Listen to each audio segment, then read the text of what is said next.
Girando os assuntos, vamos acionar inclusive a reportagem da Jovem Pan News. Em reunião no início de março, ministros citados por Daniel Vorcaro e uma ala aliada do Judiciário cobraram um apoio mais incisivo da Corte em relação à defesa dos magistrados. Vamos chamar o Misael Mainetti, chega ao vivo aqui em Os Pingos nos Is. Misa, seja bem-vindo, uma ótima noite a você. Conta então para o nosso público, para a nossa audiência, apesar da ideia, o encontro teve resultado totalmente diferente daquilo que planejavam. É isso? Conta para a nossa audiência.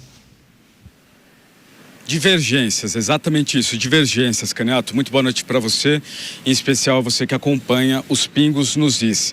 Essa reunião entre os magistrados da Corte teria acontecido no dia 12 de março, foi realizado de uma maneira sigilosa e o pano de fundo foi realmente o funcionamento do tribunal e o papel de todos os membros diante de temas sensíveis, a exemplo, Daniel Vorcaro e o Master.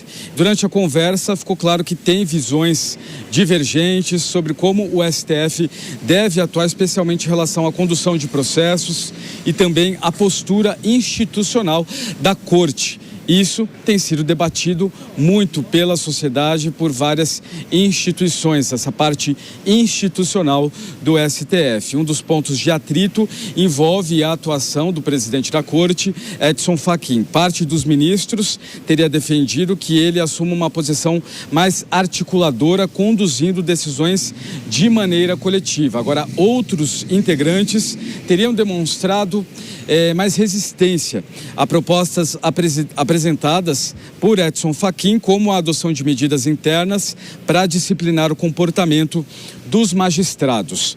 Outro ponto que separei aqui também é que surgiram críticas indiretas ao que alguns consideram iniciativas individuais dentro do próprio Supremo, que na avaliação dos ministros pode prejudicar e bastante a unidade da Corte. Esse cenário reforça a percepção de que há um racha interno e divergências entre os ministros. Depois da reunião, decisões tomadas por alguns deles teriam sido interpretadas como sinais dessas diferenças, inclusive em casos com repercussão política.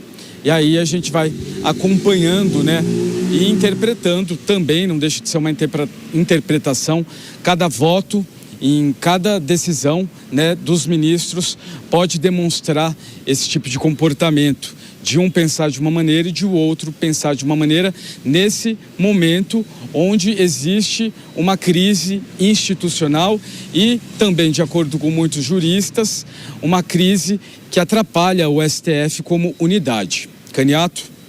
Pois é, a gente vai seguir daqui, importante notícia trazida pelo Misael Mainetti, vou passar para os nossos comentaristas. Misa, bom trabalho para você, a gente volta a conversar aqui ao longo da programação. Deixa eu começar essa rodada com o Roberto Mota, porque a gente tem tratado de questões que envolvem leituras diferentes por parte dos ministros da Suprema Corte em relação aos desafios e às situações em que o STF acaba aparecendo demais. Bom, a notícia trazida pelo Misael, reuniões vêm sendo realizadas e aí ele traz o destaque para uma em especial. Há uma busca por unidade, eu acho que quem faz esse movimento principalmente é o presidente Edson Fachin. Um outro grupo cobra apoio dos ministros, principalmente nessa situação em que o STF é colocado à prova ou vem sendo criticado por posturas que vêm sendo tomadas, e há muitas divergências, Mota. Um grupo entende que é preciso abraçar o projeto do Código de Ética, outro entende que não é possível lavar roupa suja na rede social, outro entende que todos devem votar por unanimidade, em determinada matéria. Como resolver essa situação? Eu fiquei com a dúvida, Caniato, nessa discussão aí não tem ninguém defendendo o ponto de vista do cidadão, não tem ninguém dizendo, olha, esse caminho está errado há vários anos, tem que mudar tudo. Não teve um para dizer, olha, eu acho que tem gente aqui que vai ter que repensar a sua trajetória. Ninguém pensou nisso. Isso me parece aquela história da Maria Antonieta, que quando o povo lá na França estava fazendo uma revolução porque não tinha pão para comer, Ela disse, ué, não tem pão, então come brioche. Me lembra uma outra história também de um país, eu acho que foi a Venezuela, enfim, o sujeito perguntou para uma pessoa que morava nesse país, olha, como é que está a situação aí? E aí a resposta foi, olha, aqui tem os pessimistas e os otimistas. Os otimistas dizem que a situação está tão ruim que o povo vai ter que comer lixo. E os pessimistas acham que o lixo não vai dar para todo mundo. Eu acho que está na hora de alguém entrar numa reunião como essa e levar a opinião do cidadão comum. A opinião do cidadão comum é muito simples. Não dá mais para continuar assim. Pois é. Quais serão os próximos capítulos dessa história que envolve a Suprema Corte Brasileira? Deixa eu passar para o Dávila. Você, Dávila, eu acho que tem esse aspecto da reunião. Aqueles ministros que vêm sendo citados no caso do Banco Master teriam feito uma cobrança nessa reunião por apoio do Judiciário. Entendem que estariam sendo expostos ou largados ou poderiam, muito em breve, acabar ficando isolados. Diante daquela cobrança por apoio, unidade e até que a Corte abraçasse o projeto do Código de Ética, o que é preciso considerar quando a gente olha para essa situação e naturalmente observa um cenário de crise? Verifique o seu microfone, por favor. Cenário de crise, Caniato, é a definição perfeita da situação atual. Afinal de contas, é uma crise justamente porque este corporativismo da justiça funcionou tão bem durante tanto tempo, um encobrindo e apoiando o outro, como nós assistimos todos os julgamentos no Supremo Tribunal Federal, que esqueceram de parar e olhar para o que estava acontecendo com a Constituição, que estava sendo negligenciada, dilacerada e simplesmente ignorada durante tanto tempo com tantos atos arbitrários. Até que chegou um ponto que isso começou a dividir a Corte, como foi o caso da CPMI do INSS e o caso recente do Banco Master. Foram os dois casos que se tornaram o pomo da discórdia dentro do Supremo Tribunal Federal. Então, uma ala continua reagindo com aquele espírito corporativista para defender ministros que estavam envolvidos com o episódio do Banco Master a qualquer custo, e outros que começaram a manifestar sua inquietação com tantas violações sistemáticas da Constituição. E aí instalou-se a tal da crise, como você disse. Como sai de uma crise? Infelizmente, esta crise vai sair de uma maneira que eu entendo complicada. Por quê? Porque esta divisão parece irreconciliável. Afinal de contas, poderão alguns ministros da Suprema Corte serem tragados de tal forma para o episódio do Banco Master que amanhã podem ser julgados. Ou isto vai criar enorme desconforto e vai quebrar esse espírito corporativista que defendeu tanto tempo ou blindou tanto tempo o Supremo Tribunal Federal. Portanto, eu vejo hoje não é nem uma crise, é quase uma guerra civil interna do STF. O ministro André Mendonça toma uma decisão e outros ministros, como é o caso de Gilmar Mendes, tentam anular a decisão do relator do projeto. É um conflito aberto que não sabemos como vai terminar. Pois é, mas é interessante essa classificação. Deixa eu passar para o Beraldo, porque se o Supremo passa por esse processo, quer dizer, ou pelo menos sinaliza, né, Cristiano Beraldo, que aquele grande acordo ou aquela ação em que um protegeria o outro, né, o corporativismo iria preponderar. Essa era a discussão, a aposta de muitos. Não vai dar em nada porque eles se protegem. Bem, parece que não é bem assim. Porque se há o entendimento de alguns de que parte da corte acaba expondo esses dois que acabam sendo citados, 2 ou 3, que são citados no caso do Banco Master, então quer dizer que parte da corte não concorda com a postura de outros ou de uma outra ala. E aí, o que vai dar? Mas, Caneta, a gente não pode confundir o fato do espírito corporativista de proteção daquela estrutura que funciona da maneira que funciona hoje. Ela não significa que os membros da corte se gostam. E eles já entenderam que eles não precisam se gostar. O fato é que eles precisam defender interesses comuns porque é bom para todo mundo. Eu acho muito improvável que um determinado ministro que tenha um filho que atue na corte com causas de centenas de milhões ou de bilhões de reais que rendem honorários multimilionários, que ele vai querer criar um atrito formal com um outro ministro que também tem o seu parente advogando, que é como dizem, né, na expressão popular, a vaca leiteira da casa, porque é quem coloca milhões dentro de casa, não é simplesmente o leite das crianças. Criou-se uma dinâmica que se deturpou por completo o objetivo, não só da Suprema Corte, porque a gente está falando da Suprema Corte, porque agora existem aí discussões a partir de coisas que vieram à tona que colocam a Suprema Corte no meio dessa discussão, mas é preciso reconhecer que os tribunais nos estados sofrem desse mal há décadas. O Supremo Tribunal Federal degringolou de vez quando as nomeações passaram a ser feitas com base no interesse daquele que indicava, que nomeava. É preciso lembrar que até talvez Joaquim Barbosa conheceu Lula no dia que foi ali, enfim, ser formalmente convidado, mas não tinha nenhum laço pessoal com o presidente.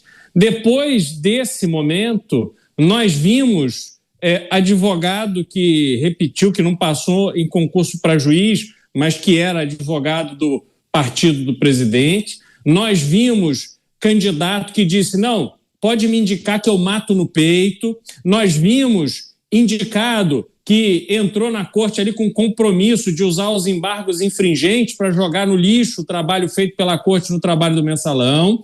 Nós vemos pessoas intimamente ligadas com aquele que indicava e que não tinha a qualificação exigida pela Constituição, que ficou em segundo plano.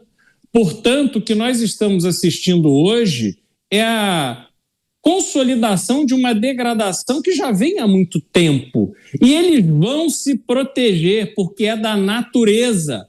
Porque se não se protegerem, Caniato, e essa investigação causar as consequências que a população espera, aquele que cair vai apontar para o outro, espera aí, eu tinha meu contrato aqui de 100 milhões, mas aquele lá também recebeu 200 em outro negócio que aconteceu ali na corte que a população não estava nem sabendo.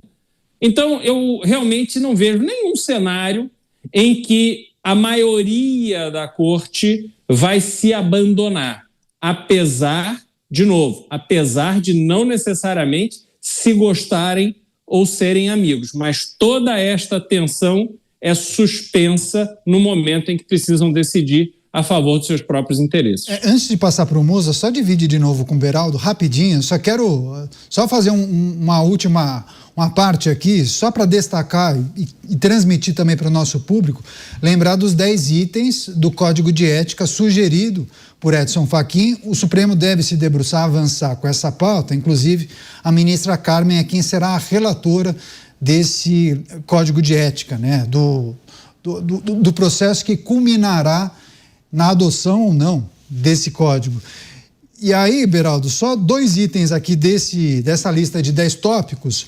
Um item diz o seguinte: conflito de interesses, que é o item de número 6. Evitar processos com escritórios de advocacia com vínculos pessoais. Esse é um item. E aí tem um outro item, o item de número 8, verificação prévia.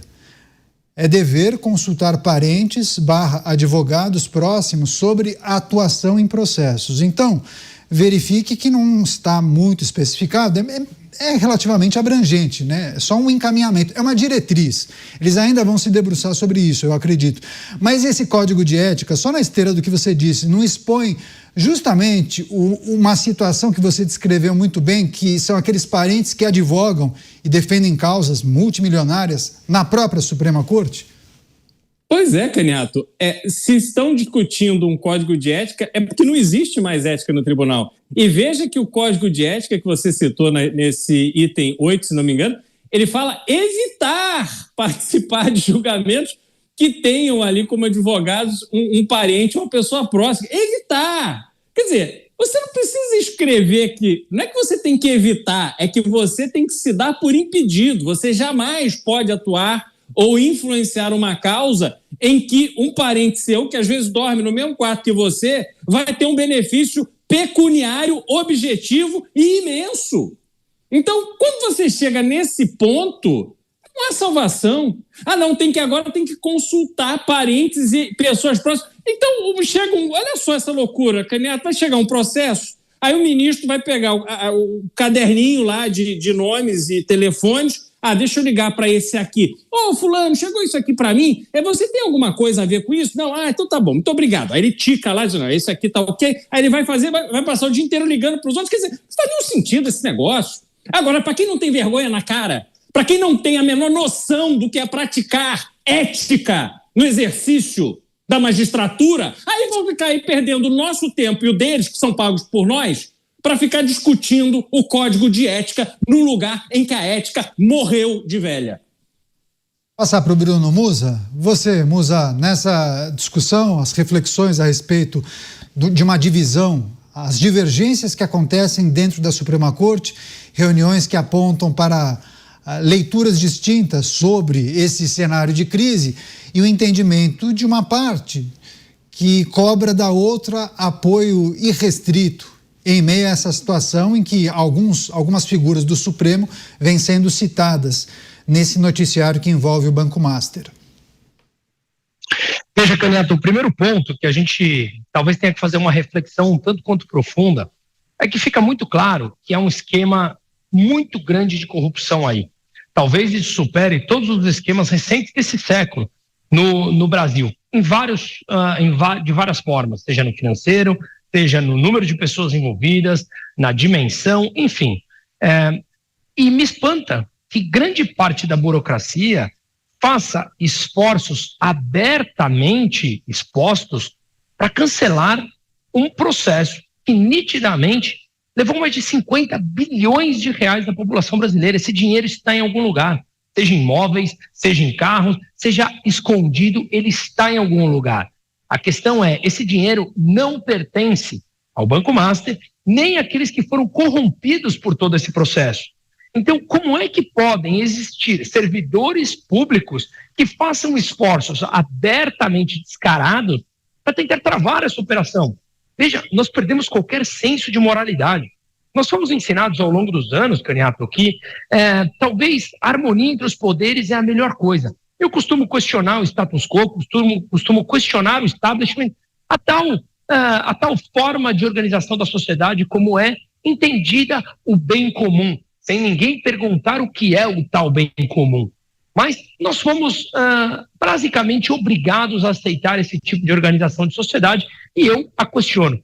Uma das pontos que eu questiono é justamente esse, harmonia entre os poderes. Me parece que quanto mais corrompidos são os poderes e a política é carregada de incentivos perversos, quando eles estão em harmonias entre eles, significa que está sendo bom para eles e ruim para a população. Afinal de contas, grande parte, na média, se junta para sequestrar uma boa parte do orçamento público em detrimento de nós, daqueles que somos obrigados a financiar todo esse escárnio que está acontecendo debaixo de nossos olhos.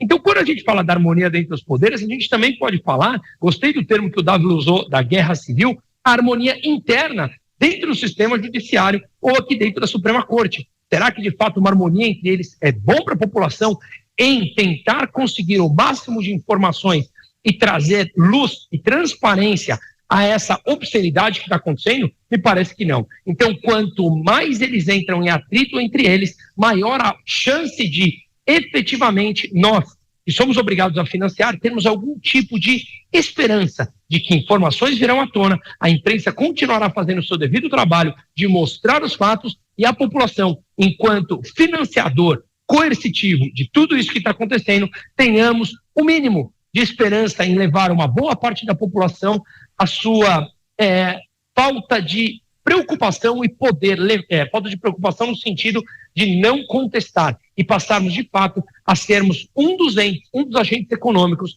que pressiona totalmente tudo isso que está acontecendo, esses agentes políticos.